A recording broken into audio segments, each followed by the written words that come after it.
तुम मेरे जन्मदिन पर मुझे छोड़कर चले गए जब हमारी शादी में बस कुछ ही महीने बाकी थे।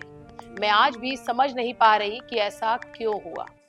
मेरे कई सपने थे, कई सवाल थे जिनके जवाब अब कभी नहीं मिलेंगे। मेरे दिल को पता है कि तुम यही हो, वापस आ जाओ। पुणे की सिया गोयल ने ये शब्द अपने मंगेतर केतन अग्रवाल के लिए सोशल मीडिया पर लिखे थे। जिस सिया ने अपने प्रेमी चेतन के लिए अपने मंगेतर केतन को मार दिया, वो अब पुलिस कस्टडी में है। लोहागढ़ की ऊंची पहाड़ियों पर 18 जून को सिर्फ बादल नहीं छाए थे, बल्कि एक परिवार की खुशियों पर हमेशा के लिए अंधेरा उतरने वाला था। जिस बेटे की शादी की तैयारियां चल रही थी, जिसके घर में शहनाइयों की गूंज सुनाई देने वाली थी, आज उसी घर में सन्नाटा है, आंसू है और एक सवाल है। क्या केतन अग्रवाल की मौत महज एक हादसा थी या भरोसे के कत्ल की एक खौफनाक कहानी? नमस्कार, मैं हूं श्रुति गुप्ता और आज हम आपको दिखाएंगे पुणे के उस मर्डर मिस्ट्री का हर पहलू जिसने पूरे देश को झकझोर दिया। सपनों से सजी जिंदगी, 26 साल का केतन अग्रवाल, पिता के कारोबार में हाथ बटाने वाला एक युवा चेहरा, परिवार का इकलौता सहारा और कुछ ही महीनों बाद वो दूल्हा बनने वाला एक बेटा। नवंबर में शादी तय थी, दोनों परिवार तैयारियों में जुटे थे और भविष्य को लेकर बड़े सपने देखे जा रहे थे। लेकिन किसी को अंदाजा नहीं था कि खुशियों की ये दहलीज एक ऐसी त्रासदी में बदल जाएगी जिसका दर्द शायद कभी खत्म नहीं होगा। 18 जून 2026 को एक जो वुड बी कपल है जिनकी एंगेजमेंट फरवरी में हुई थी, सिया गोयल और केतन अग्रवाल, ये लोहगढ़ किले पे घूमने के लिए गए थे और वहाँ पे तकरीबन 10:30 पौने 11 के आसपास सिया गोयल ने फ़ोन करके बताया कि वो जो लड़का केतन अग्रवाल है वो फिसल के गिर गया और उसकी लोहगढ़ किले से नीचे गिरा और उसकी मृत्यु हो गई है। तो इसके बाद वहाँ जो सिक्योरिटी गार्ड हैं, पुलिस और इसके जो मैयत है और वो जो लड़की है उसके घर वाले गए। तो पुलिस स्टेशन में उसी दिन एडी दाखिल की गई 36/2026 जो है सेक्शन 194 के अंतर्गत। तो ये केस दाखिल करने के बाद फिर जो आगे तपास किया गया, उस तपास में कुछ बातें हमारे सामने आई। जो इनके रिश्तेदार हैं या उनके फ्रेंड सर्कल से कुछ बातें समझी, जिससे हमें संशय निर्माण हुआ कि ये इस तरह की घटना अचानक से होना बहुत ज़्यादा प्रोबेबल नहीं है। खासकर वो लड़का जो है वो ट्रैकिंग करता था, काफ़ी ट्रैकिंग की थी उसने।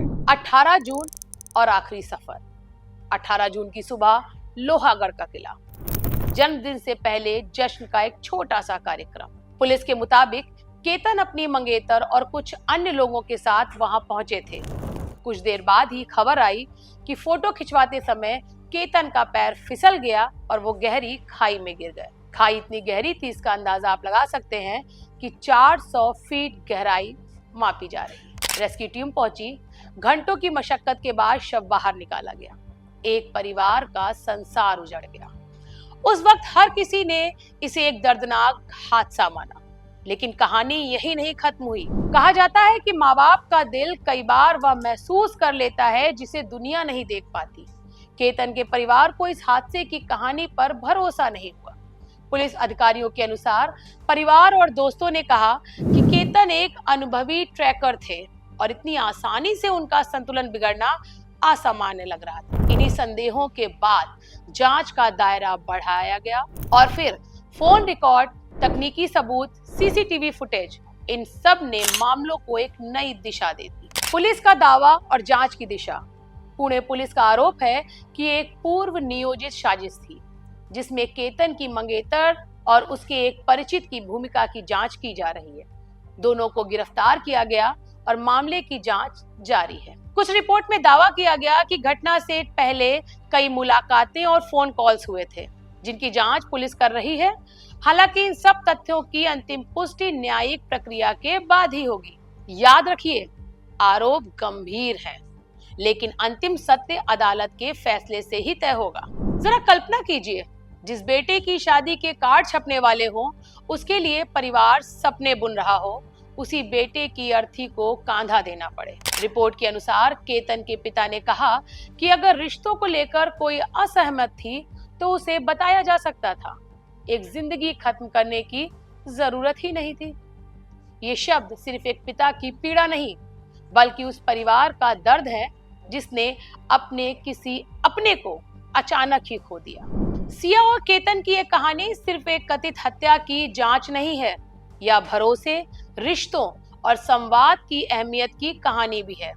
अगर किसी रिश्ते में प्यार खत्म हो जाए, अगर उसके रास्ते अलग करने हो, तो कानून और समाज दोनों विकल्प देते हैं, लेकिन किसी की जिंदगी छीन लेना कभी भी किसी समस्या का समाधान नहीं हो सकता। लोहागढ़ की वादियों में आज भी हवा बहती होगी, लेकिन केतन के घर में वक्त जैसे थम गया है। एक माँ आज भी अपने बेटे की आवाज सुनने का इंतजार करती होगी। एक पिता आज भी यह सोचता होगा कि आखिर गलती कहाँ हुई। और एक खाली कमरा हर दिन उन अधूरे सपनों की गवाही देता होगा जो शायद अब कभी पूरे नहीं हो पाएंगे। सच क्या है इसका फैसला तो अदालत करेगी, लेकिन एक बात तो तय है कि जब भरोसा टूटता है तो सिर्फ रिश्ते नहीं टूटते, पूरा परिवार बिखर जाता है।